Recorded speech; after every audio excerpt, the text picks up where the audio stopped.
All right. I love the way Welcome to the replay. Welcome to the live room. Welcome to wherever you are, I guess. Thank you for joining us here as people start to stream into our community table session here this afternoon, all about prospecting and actually getting meetings out of your prospecting efforts. Very interesting conversation topic. We definitely had a lot of intrigue around this, so I'm looking forward to having this conversation as people join in today. I hope that all is well. It is a breezy 99 degrees here in downtown Denver, Colorado. We are one of the states here today that is that's under, I guess there's like some crazy hot weather warning over the course of 4 or 5 different states right now. So yeah, Colorado issued their first excessive heat warning, I think yesterday, for the first time ever. Really? Yeah. Oh wow, yeah, it's definitely it's definitely up there, and you know, the air conditioning in my office is working overtime right now, but that's when I'm glad that I pay for an all-inclusive office, I guess. Exactly. You know? So, all right, well, let's kick off here. Good afternoon again, and thank you so much for joining us for today's community table discussion: how to prospect in 2021 and actually book meetings. A topic that's near and dear to my heart, so I'm looking forward to having this conversation. My name is Ian Campbell. I am the CEO of Mission Suite, and joining me here again, as always, is Dean Isaacs, the founder and CEO of Vantage Group. Before we jump into this here, I wanted to address a couple of housekeeping items. We're going to be taking questions throughout the session today. So this one in particular, we want to hear your questions about prospecting. You know, we've got a few things that we want to make sure that we touch on, make sure that we discuss, but we want your questions about prospecting. So as they come up, if you have any specific questions for us, definitely let us know. Drop them in the Q&A feature in Zoom, which is instead of don't use the chat if you can, but use the Q&A feature instead. That helps us to kind of keep track of things a little bit more effectively on our side. For those that don't know, Dean here is a serial entrepreneur with over 20 years of hands-on business growth, sales, and marketing experience. He works with business-to-business companies across the U.S., and they range from startups to Fortune 500. He loves helping small and mid-sized businesses achieve their growth goals by developing and implementing high-impact sales, marketing, and growth strategies. So he and I were talking a little bit before this, and you know, kind of recalling some of the days that when we cut our teeth on cold calling and on our prospecting methods, and how different it is now. And Yeah. so yeah, it's gonna be a good conversation. Yeah, back in the dinosaur era, right? Right. Right, exactly. I still remember actually prospecting by walking around and just knocking on doors. They didn't even give me a phone. They literally said, if you want to make, because I mean, this was back like late 90s, early 2000, you know, back when you still had to pay per minute for cell service, and it was free after 7, right? And but yeah, they actually just they said, here's $20 in gas.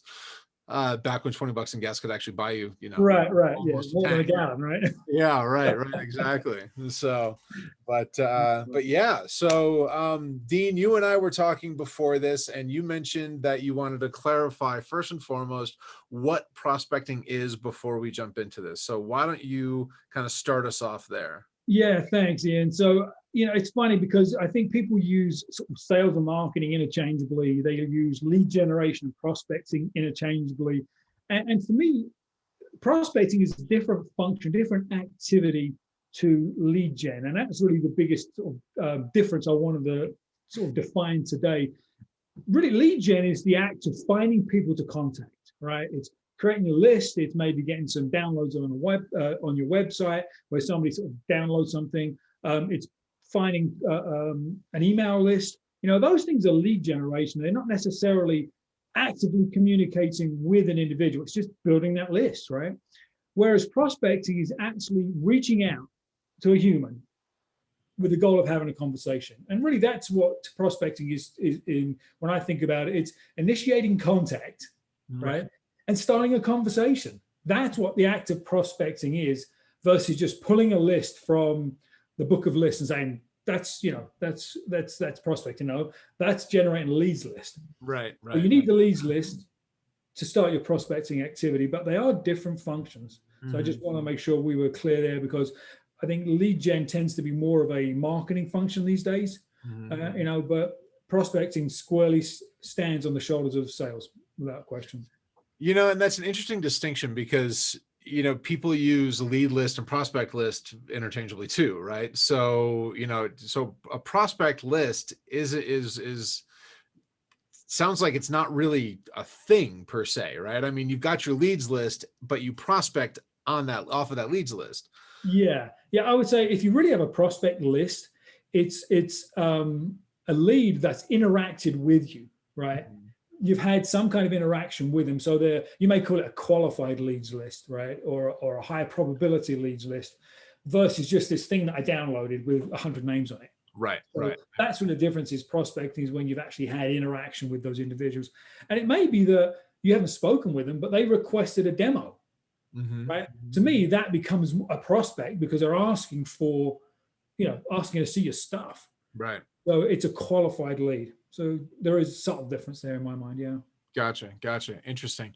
Yeah, because I mean, I've and that's a trap that I have to admit that I've fallen into any number of times too, is kind of using those terms interchangeably and just be like, well, just the people that you talk to, right? And it's kind of like the catch-all, right? I mean, whatever that is, whatever you want to call them, but it's good to kind of set that expectation right off the bat. Yeah, and you know, in the CRM world, right? I think even being clear on defining what a lead is within your organization versus a qualified lead or a prospect or an opportunity. There's all these sort of sales terms, and a lot of times they're not clearly defined. And so when marketing says lead and sales says lead, they're thinking about two different things. So then we wonder why marketing and sales don't always work well together. So getting those definitions down are really critical. Right. Absolutely. And someday we'll get them to talk to one another and maybe actually do the job. We hope, right? We hope. Yeah, exactly. So, you know, we talked about, obviously, we've, you know, this webinar here panel has generated some interest here, and, you know, no small part, I think, probably because, you know, I mean, there's been a lot of talk recently, and, you know, Merrill Lynch being the latest big name in this, that to declare cold calling dead, and to basically say that that no one's cold calling anymore. We're not allowing, you know, Merrill Lynch isn't even allowing the trainees to do it anymore. Apparently they had something like a 2% success rate to even get an appointment from cold calling, which, you know, to people that actually made their bones on cold calling, 2% of like 2 meetings out of 100 dials, that was a big deal. Yeah, right? I would have taken it back in the day, right? Exactly, right. But, you know, so I guess now we look at this, and so, you know, again, the questions have been asked, if cold calling is dead, when was it alive, and what are we supposed to do now? Yeah, that's funny you say that. And again, you know, as we think back to sort of when I can speak for myself, right? When I started in sales, you know, the web was around, but it really wasn't used from a marketing perspective. Email was just beginning. And so we had 2 or 3 options to contact prospects, right? Pick up the phone, knock on a door, or send them some mail, maybe a fax, right? I don't know who really ever used fax for marketing, but nonetheless. So our options were really limited.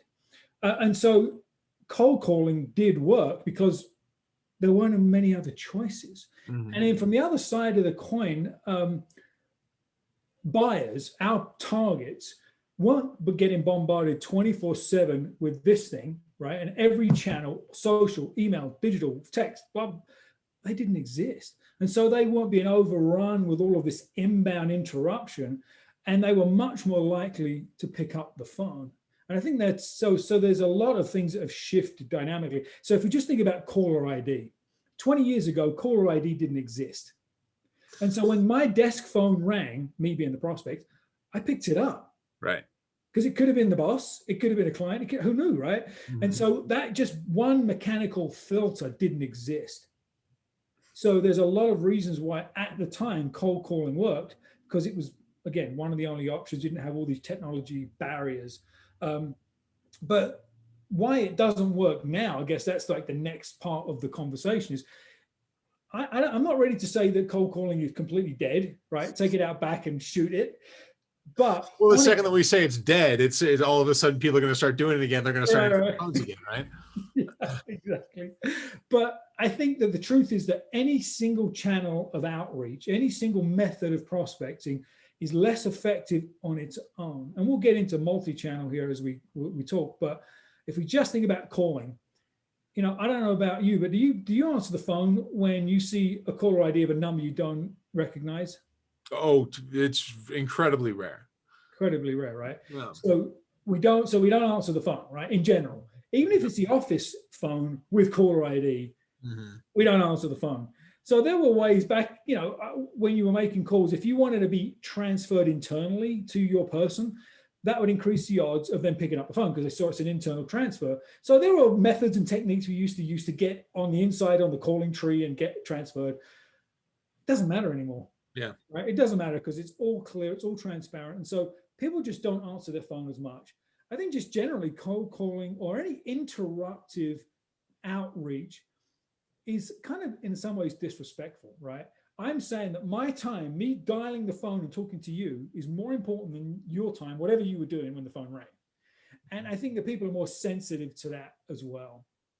So there's a lot of factors involved in why cold calling is just not effective. However, right now I've got clients that use outbound calling as part of a multi-touch campaign, and it does work. It's still low odds. People still don't answer the phone, and really your goal is to leave a great voicemail and be memorable. Right. That's kind of like best case. But it's part of this sort of multi-touch approach. And again, if their goal is with prospecting to initiate contact and start a conversation, that's okay. Right. That's good enough. So that's kind of my thinking with cold calling. Yeah.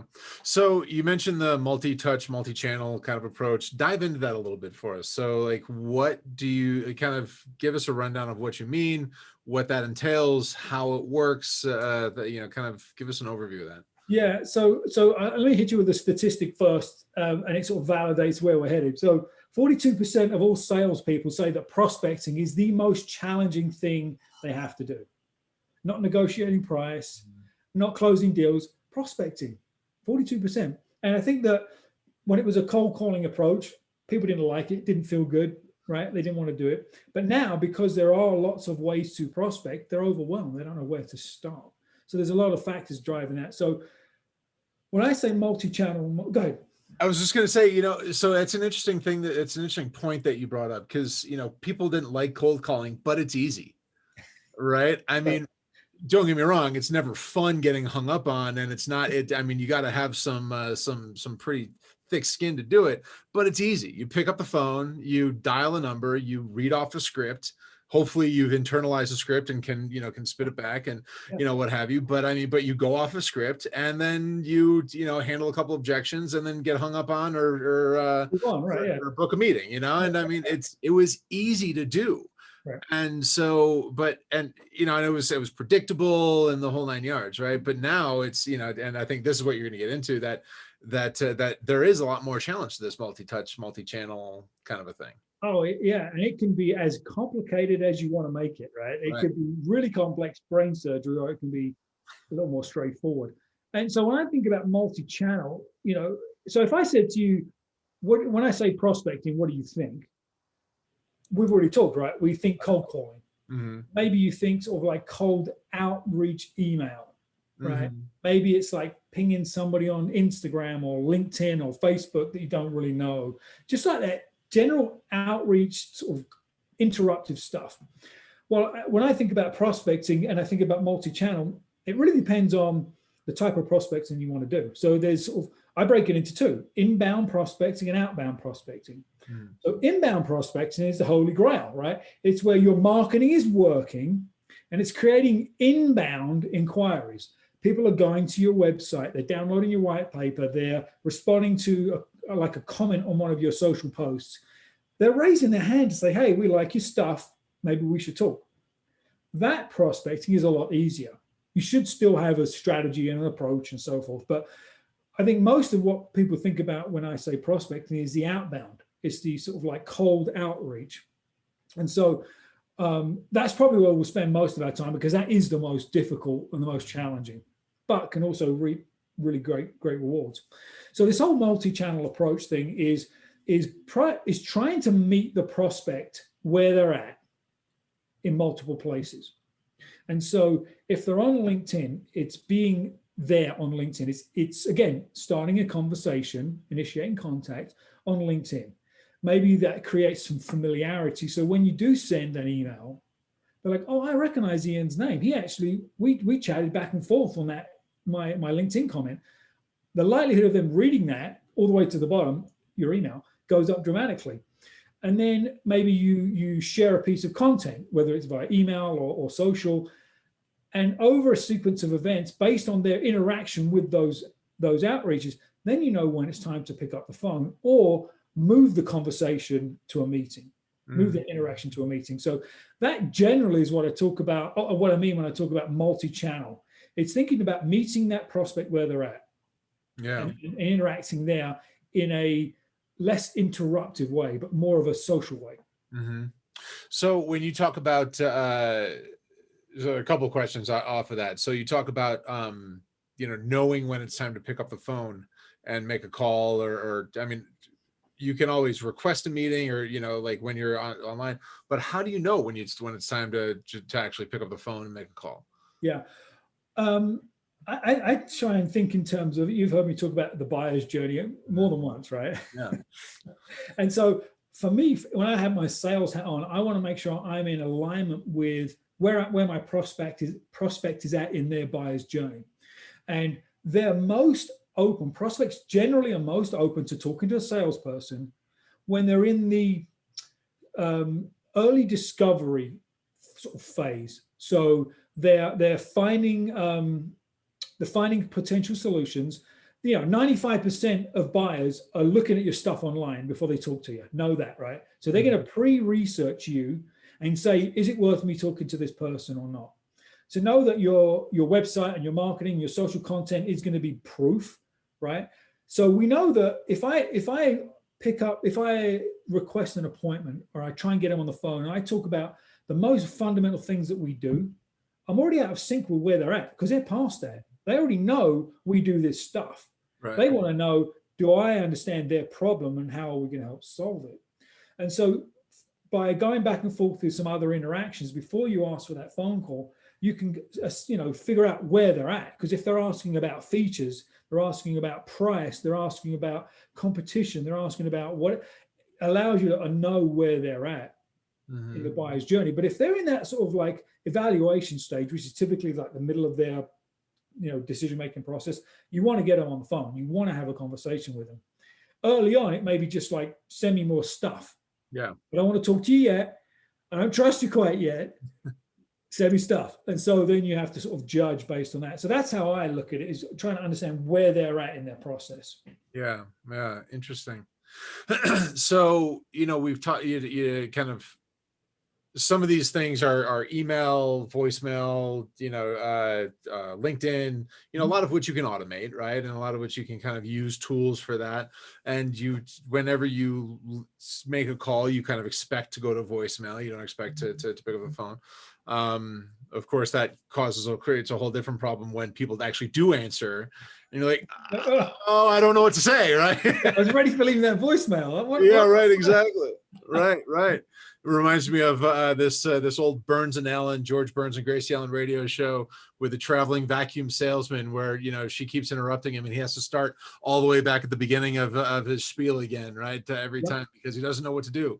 But talking specifically to LinkedIn, right? I mean, a question in kind of some of my prep for this conversation today, the question came up that, LinkedIn gets a little ornery sometimes when you rely too heavily on them for prospecting, especially if you're newer and you don't have, like, I've got something like 5,500 contacts, right? I think I know 5 of them, but you know, I mean, you know, I've got this massive contact list. So LinkedIn gives me more leeway, right? I can do more with that. I can view more profiles. I can, you know, I can invite more people and all that good stuff. And of course, if you're paying them, then they open the doors and you know, it's Shangri-La. But you know, for people that aren't paying them and are just kind of using LinkedIn in its organic form, what have you, what should we be paying attention for if we want to use LinkedIn as a part of our multi-channel approach to make sure we don't get suspended or even worse, banned? Yeah, I actually think that LinkedIn is one of the best places to start prospecting from, if you do it right. Yeah. If you do poorly, you're going to be in the noise and the garbage of all the other sales guys and gals out there just pitching. Connect, accept, connect, pitch, right? That just doesn't work. So just a couple of things with LinkedIn, right? So LinkedIn recently started to really enforce the 100 connection requests per week. Right. So prior, there was this sort of loosely guarded secret about how many connection requests you could put out there a week. It's 100 now. Right now, we've looked at a lot of different profiles. I've looked at a lot of different statistics, and they stop you from reaching out and connecting with people at 100.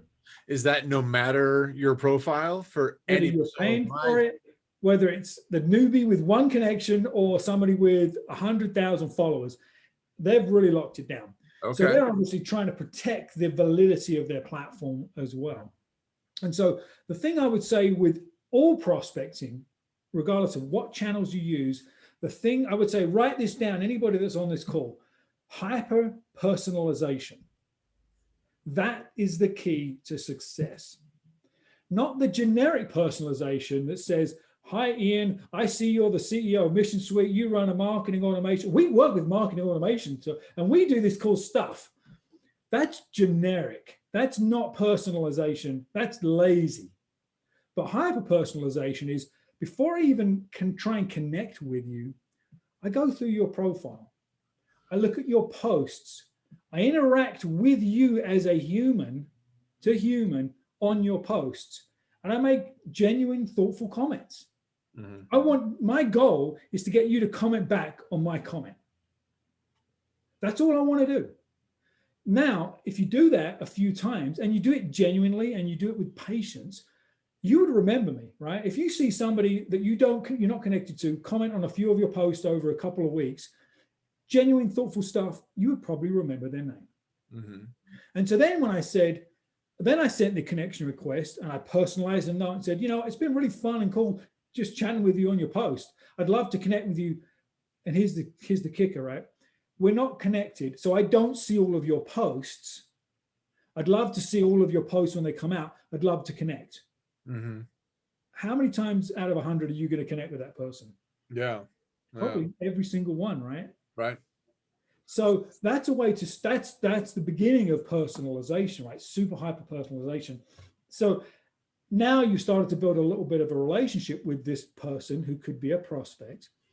And then if you message them, there's a higher likelihood they're going to read it, and there's a higher likelihood they're going to respond. And I'm not saying you go straight for the throat, right? And you go right for the sales pitch, but start a dialogue there. And then you can say, assuming there's reciprocity in the conversation, there's energy, there's right feedback and all that good stuff, say, you know what, sometimes messaging on LinkedIn can be kind of a nuisance. Here's my email, or can I get your email? I'd love to continue this conversation via email or even Zoom if you've got a few minutes. You know, again, very conversational. I've found that conversion from the LinkedIn messaging kind of sequence to a meeting is really, really high, because you've already built a bit of rapport, a bit of a relationship. So that approach makes a big difference. And that's completely different to 99% of all the other garbage that's out there on LinkedIn in terms of prospecting. The other thing I would say is, if you do have a leads list and you have an email address and you want to leverage email earlier in that process, you certainly can. But that's where the hyper personalization comes in again, because you can go back to their content, go to their website. There's another tip for you. Go to their website, look at their careers page and see what positions they're hiring for. Maybe you know somebody, or maybe there's an association or a connection you can make to help them with that. Put that in the email. Don't talk about yourself. Mhm. Add value. Every communication, every contact should be of value. So that's a really great way to do that. If you see now, you can set up if again, this is like, take some time, but you can set up a Google alert for that individual. So anytime Google posts content about that person, you get it, you can comment. You don't Mhm. have to wait till that Twitter feed, fills up with content. You're Yeah. ahead of it. So I think any of those things allow you to personalize without trying to sell a thing. Because again, we're just trying to establish a relationship to start with. Yeah. So, and I think I've asked you this in the past, but and I know that LinkedIn has, also gets a little frustrated when people use automators to kind of manage these things, right? But of course, these things exist all over the place and they're used all the time.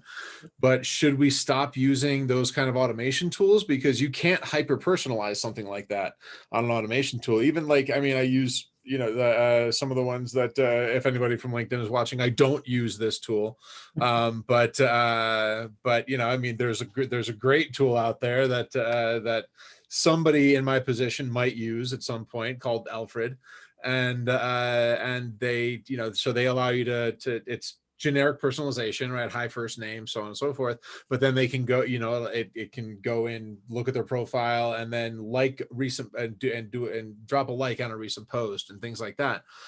So it's a way to engage and kind of, again, kind of like you say, at least see a name, but it's not a conversation. So Right. should those go by the wayside now, or? Yeah, I think it depends, right? I think that technology is a big leap ahead from the prior generation of LinkedIn outreach automators, right? Which are super generic.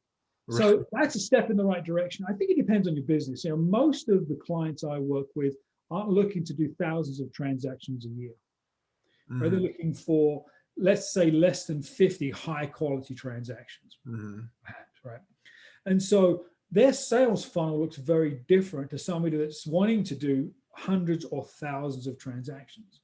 And so you have to sort of reverse engineer the process, reverse engineer the sales funnel, and understand your numbers. If you know your conversion rates are X, and I have to make X number of outreach step by step through my sales funnel to get to my number, I may have to leverage the automators as well, right? Uh-huh.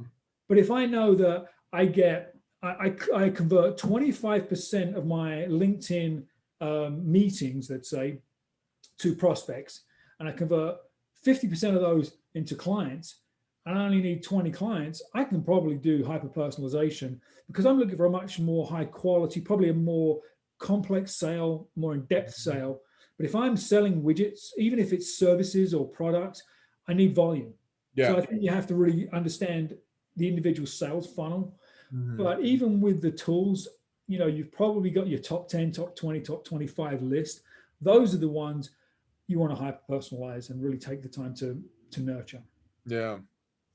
So, uh, when we were talking about that, when we were advertising this panel here, we talked a little bit. We talked about messaging for prospecting, right? To kind of set yourself apart, and obviously part of that is what you just talked about, and actually getting hyper personalized with that.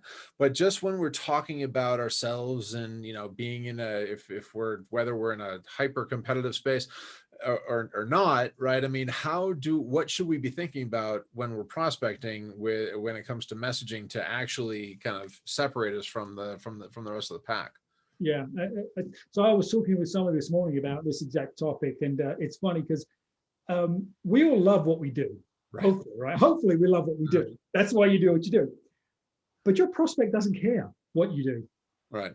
They don't. They don't care about what you do until they know and trust that you understand their problem and that you can help solve their problem. They care about their stuff first. Mm-hmm. And so with messaging, it's so often it's this generic, here's what we do, here's who we do it for, and we just throw it against the wall and see if it sticks.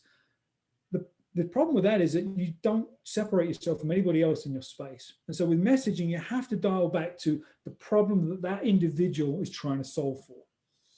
So you have to know your ideal client profile, right? You have to know the personas, the individuals you're targeting, the problems they're trying to solve. Do they have like a higher power above in the food chain that's pushing down pressure on them? If so, what is that all about? And you speak to those things. And a lot of times you can find that stuff on their social profiles because they talk about it, or they're searching for stuff. You know, there's a number of web tools, and we'll talk about tools a little bit later, but you can subscribe to data called intent data. Basically what it does, it tells you what kind of stuff these people are searching for. And they're searching for solutions to solve problems they care about. So that's how you frame the messaging up first, is you speak to their problems and their challenges, not even how you can solve it, because they don't care yet. You need to connect at that level first. So I think that's sort of the first thing. And think about what I call the 4 B's of personalizing messaging, right? So be relevant to that individual, not generically to CFOs, but to that individual. So be relevant, be human, right? You don't have to write a highly sort of professional War and Peace long email. Just be human, right? It's okay to be human, especially if this is on social. Email, you want to be a little more tight, but with social, you can certainly be a little more human. Always be a value, right? Every communication should be a value at some level, which means this, and I've mentioned this many times before, don't try and hide your sales pitch in this sort of like weak ass value prop, right? Be of true value. Give first, right? So that's the 3rd B. And the final one is be conversational. Ask questions, get feedback, get the dialogue moving. So I think those are really, really important. But at the end of the day, they don't care about you. They care about them and their problems first. So, I mean, and I guess this is where kind of that meets prospecting, the prospecting aspect of it, right? Because we can't find the information out, we can't find out what matters to them unless, I mean, LinkedIn aside and kind of being able to kind of do some profile stalking aside, we can't really find that information until they start talking to us, right? So, but you look at, everybody is more is better communication, has more experience, is, insert generic platitude here, right? And but that's what sets me apart from anybody. No, it doesn't, right? I mean, that's exactly what the last 5 people told me, right? And I'm sure that's what the next 10 people that in your industry are going to tell me as well. So how do we go about, again, assuming that we're not able to see this stuff, how do we get people to actually give us the time of day to so that we can find out what really matters to them? Right. Yeah. The $1 million question, right? It is. So I think there are a few approaches that we can consider. One is not if let's say CFOs are your target. We'll just use that as our example today. Not all CFOs are your target. Right. So if it's CFOs for companies that run between 5 and 50 million in revenue, doesn't mean all CFOs in companies between 5 and 50 million are your target. Right? Sure. So it's okay to really get narrow as possible, as niche as possible as you think about your target list, right? We talked about lead lists, because the more your organization and your brand is seen as an expert in that niche, again, the higher likelihood they'd have heard of you, or that you'll come across with more credibility than the competition that generically works with CFOs. So narrow that. I think there are some other tools, right? Let's get smart here and use some tools. So there's a set of tools called IP trackers that you can set up on your website. And this isn't the same as Google Analytics, but this tracks who comes to your website and thinks they leave without a trace, right? You're on the web, you're leaving a trace. Trust me, you're leaving a trace.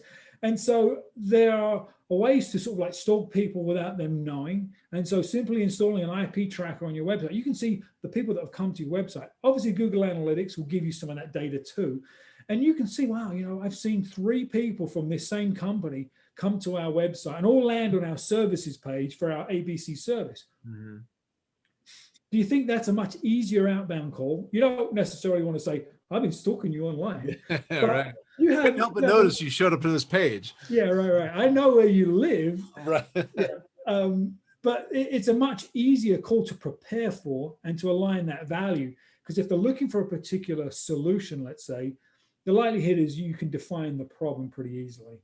So I think just using some tools like that can be really, really powerful as well. So when you're talking about prospecting, niching down, I'm sorry, prospecting and niching down, what do you say to people who are concerned that they're going to start losing business because they're niching down? You know, I love this question, Ian. Yeah. The Seth Godin, as many of us know of, if you haven't heard of Seth Godin, if you just Google Seth Godin will come up first. Talk about a powerful brand, right? So Seth Godin is a marketing guru, and he says, strive to serve your smallest viable audience, right? And what he means by that is you want to be perceived as an expert in a small marketplace, because you can align everything you do with the problems that they have. We talked about personalizing, not being overly generic. You know that certain roles, certain industries have consistent problems, and everything you do speaks to solving those problems, being an expert in the industry, being visible. It's much easier to be visible in a small market than to be the expert in your widget across every industry, right? You're more visible across every platform and you're perceived as an expert. Now, the truth is you can have more than one niche. You don't have to do just one, but you have to wrap your marketing and message around that. So the truth is that unless I can't even imagine a niche so small that as a small business you couldn't thrive, right? And if that's the case, that's great. We can sort of open up the dials a little bit and expand that niche. But the truth is that if there are millions of businesses or hundreds of thousands of businesses in that little niche you want to focus on, there's probably more business then than you could handle anyway. So it's actually the complete opposite to what people think. When you're all things to all people, you're not a specialist to anybody. Yeah. And so anybody who's watching, we actually did our first community table session was about identifying your target, right? And target.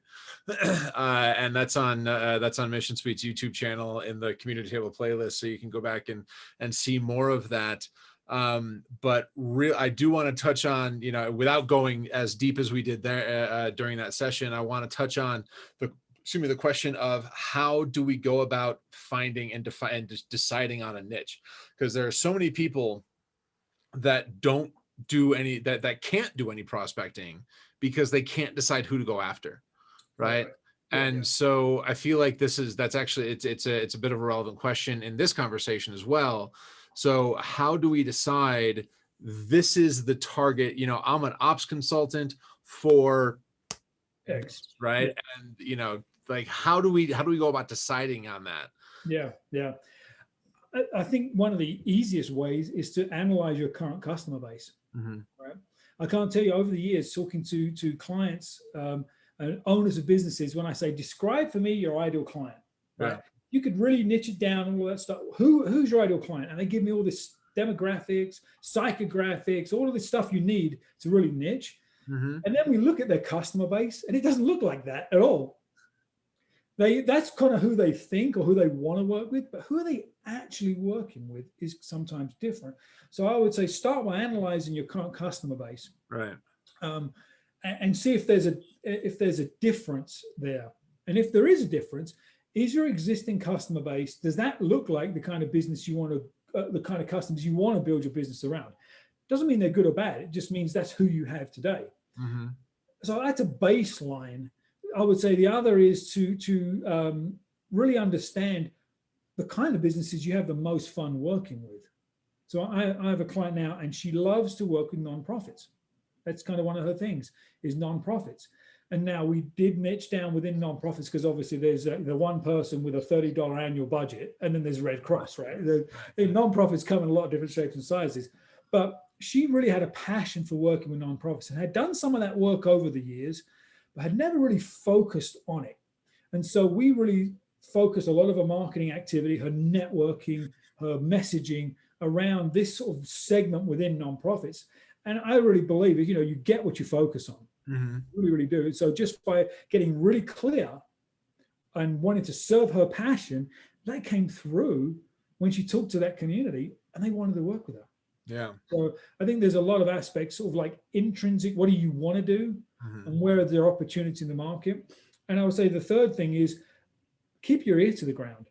You do what you do, and that may not change significantly, but maybe who you do it for may evolve as you kind of refine your niche.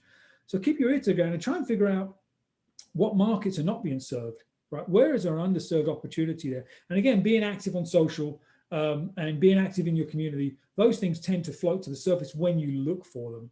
So while those aren't like scientific approaches, I find that sometimes that sort of that direction will help you figure out who your niche might be. And Yeah. it's not just about the revenue. Yeah. Right. Right. Well, and you make a good point, because I mean, like for Mission Suite, right? I mean, I want to work with manufacturers. I look at my, I look at my client base, and consultants love Mission Suite, right? For whatever reason, consultants, yeah, right? Consultants love Mission Suite, and it's one of the, and in no small part, I'm sure, because I was a consultant for so long, and I built systems into this thing, and I know how to tell, like that kind of a thing, right? So no, so Yeah. but being able to define that and saying I can work with, I work with consultants that are having a hard time getting out and prospecting and finding new opportunities, is because we automate referrals, all that, whatever, blah blah blah blah blah. But I mean, that kind of a niche. And I guess another thing to consider that I'd be interested in your thoughts on too, is that I keep telling people that just because you niche down on your target doesn't mean that you're necessarily turning away business that's not inside of that niche either, right? Absolutely. Yeah. No, that's a really, really good point. I think you have to, as a business owner, evaluate every client opportunity that comes your way, right? Mhm. But you're not going to focus on your outbound marketing, your messaging, your positioning, your sales presentations on everyone. That's where you focus your niche. But if you're doing a great job, your brand will carry across industries and carry into different networks. And that's where the inbound leads come from. I don't niche down in terms of industry. The biggest niche I would say I have is B2B. That's where I spend most of my time. So Mhm. that is a niche, right? And most of my clients are less than 50 million in revenue. So while that's a generic sort of open-ended, there are other parts of sort of like what I look for in an ideal client that allow me to filter that group down even more. I look at the sort of the characteristics of the business owner.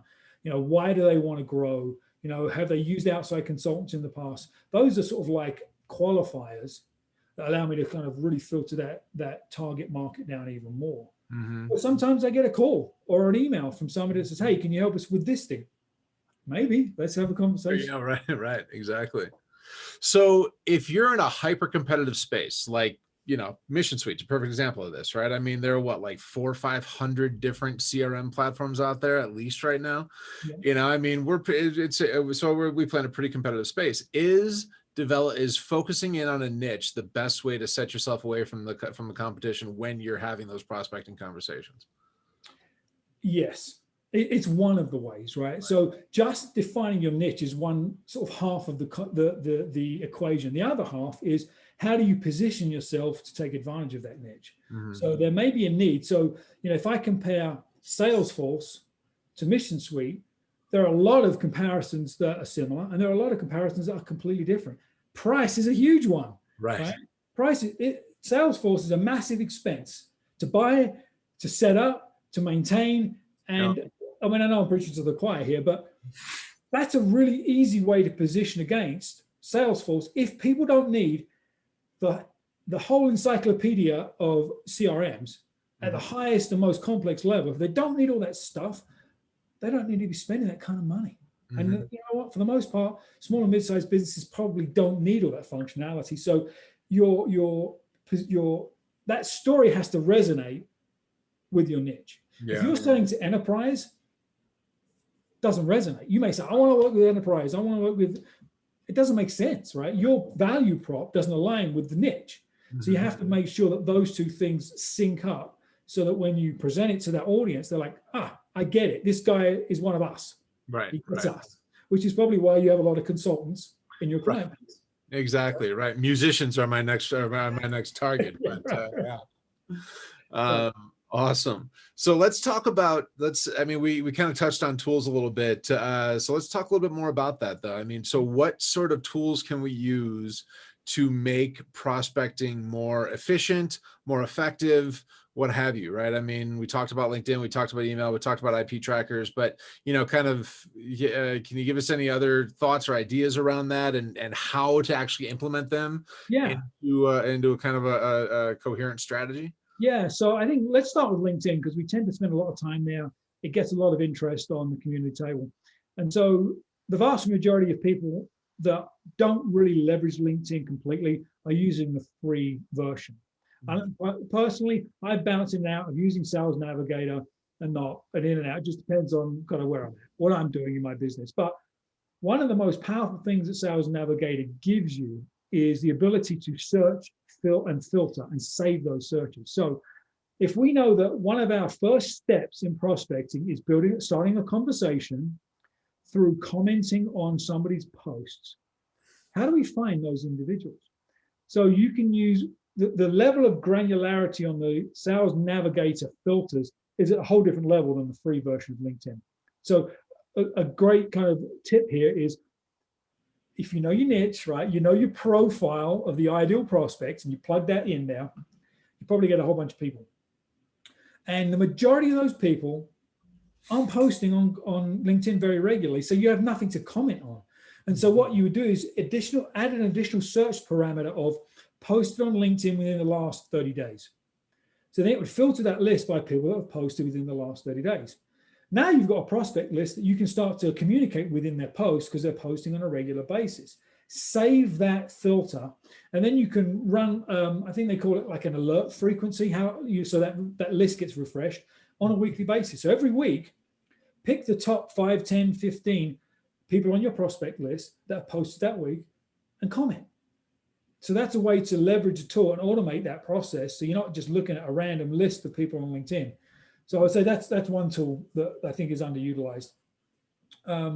We talked a little about the IP trackers. There's a few out there, and they come in all shapes and sizes. If you just Google IP tracker, you'll see lots of different options. But there are some interesting features that will give you additional insight into who's on your website and allow you to kind of do some outreach. The one thing we haven't talked about is with email. A really powerful way to leverage email and personalize is use a video email. Mm-hmm. So there are applications like BombBomb and Vidyard. Those are probably the two most common ones that I see out there, where you can create short, personalized videos really, really quickly and send them out. So if you know what you want to say in terms of personalizing, what better way to make it really personal than them see your face, right? Right. So consider using video messages in email. Back to LinkedIn, on the LinkedIn app, not on the desktop version, but the app, you can actually send voice messages instead of just the direct text, DMs. Send a voice message. Takes you 20 seconds to record it, make a comment, be a human, the 4 Bs, right? Send a voice message. That will make it stand out from everybody else. That's another great tool that a lot of people don't even know that exists right now. Very cool. Very cool. Oh, I had a question about the IP trackers, but that went away, and hopefully it'll come back. But yeah, that's good to know. And another thing, just to kind of talking a little bit more about email. There are some tools out there, like when you're doing cold email, you have it's probably worth mentioning that you don't necessarily want to use your primary domain for cold email if you're doing a lot of it, right? Yeah. That's a good point. Talking to the email guy here. Yeah, if you can be basically blackballed by the ISPs. Yeah. And have some real issues with email deliverability if you really take like outbound cold email to the nth degree and use high volume outbound. That's a no-no. Right. Yeah. So what would you suggest from the email side? How would people go about kind of managing that process? Yeah, so there are, and that's so, and especially after last month's conversation about email and about, kind of some of the challenges around that, there are a number of tools there that can automate that outreach as well. And so like Woodpecker, Lemlist, are a couple of them that are out there that are really good. But if you're going to use one of those, make sure if you're going to use one of those, make sure that you're using a secondary domain that forwards to, if somebody goes to that domain address, that URL, it forwards to your website, and it's kind of close enough to kind of be similar to your account. Yeah. But also, so set those up, right? Because I mean, another Google address costs what, $6 a month, something like that. Yeah. Yeah. But also there are email warming tools out there as well that can help you maintain your email address and help you maintain that reputation to minimize the amount of time you spend in the spam filter, right? Yeah. So like IP, and it's important to do that, because if you are going to start using email as a cold outreach tool at scale, you need to kind of be ready, be aware of that, and understand that, okay, so I've got a new email address. Well, because it's a new email address, Google, Yahoo, Outlook, they all know that, and they're going to be watching it differently. So yeah, so warming that email address up and using something like warm inbox warm up or something like, and again, they're like $9, $10 a month, something like that. So they're inexpensive, but they can help you massively. Yeah. Yeah. That's good. Well, and again, we touched on this a little last month, was how you build that list, right? If you're really getting a genuine, engaged opt-in list, you have a lot less to worry about than if you're just trying to buy a list and sort of like go to email volume at scale quickly. You're gonna run into trouble. You just are. A lot of the email service providers won't even let you download a large list without validating it, and there's a whole process to go through. So if you follow the sort of methodical, engaged, personalized approach, you can move that relationship forward and get them onto your list with a simple download, right? Right. Super easy. Offer that thing for free maybe it's in a DM on LinkedIn. Hey, I have this great thing I think would help you. After you've had some engagement, they click on the link, they go to the landing page, they put their name and email in, they're on your list, and they know you. Yeah. Right. And so they're not going to mark you as spam, probably. Right. So I think that's part of this, again, multi-channel, multi-touch, is thinking about the relationship with those individuals. It's not, again, for most of the clients I deal with, it's not 1 million transactions a year business or 1,000 transactions a year. That's a different business, and you take a different level of risk of that volume. Right. And I guess that's another thing that's, you talk about that relationship that, kind of think about it in the way that you communicate with a friend or, with a connection, right? I mean, there are times when I have to say, like my wife, right? There are times when I have to send her an email for something. There are times when I text her. There are times when I call her. There are times when I just wait till I get home and, and talk to her in person, and so, but kind of considering that, I mean, it's a multi-channel, multi-touch kind of an approach, right? And so we use different mediums to communicate based on what's appropriate at the time. Yeah. And so and I guess the key takeaway that I'm pulling away from this conversation is that we have the same capacity now with prospects and prospecting, so that we can kind of start to develop a relationship at a deeper level with more intention behind it than just, oh no, it's just, I got to get them on my email list, otherwise I'm never going to be able to see them again. Yeah. Right. Yeah. I was listening to a video earlier in the week, and this person was talking about cold outreach, email in particular. And he said, if you go to networking events, for example, you go to a dinner event and you meet somebody there, you kind of look at the room, you look at the individual, and you start asking questions, you show interest, you kind of engage in conversation. You don't say, I'm here with Mission Suite, buy my stuff. Right. But that's what we do online. That's what we do with our email. Now, I will say, if you use email for part of your sales process, it's okay to have a sales email in there every now and then. Sure. That's totally fine. You don't start with a sales email. So in that sort of in real life conversation, you're asking questions, you're showing interest. And the reason they want to talk to you is because you're interesting. Mhm. You're interesting because you're showing interest in them. Right. So be interesting online too, or in your voicemail or in your little video email. Be interesting by being interested in them. And that's that personalization piece as well. Ultimately your numbers will improve and your conversion rates will go up significantly if you take that approach. Mhm. If your business model allows, than just like the mass blast, you know, show up and throw up kind of stuff that Right. used to work when we cold called, right? Sure. 60 cold calls, 80 cold calls a day. I would have 3 conversations. Yep. Okay. We got a lot more options now. Yep. Absolutely. Absolutely. That's it, man. Well, so any last tips or tricks that that you want to leave everybody with today? I guess the last point I would maybe reinforce is be conscious of, are you doing outbound prospecting to someone that doesn't really know you yet? Mhm. Or are you doing inbound prospecting, which means you're responding to somebody that showed interest in your stuff?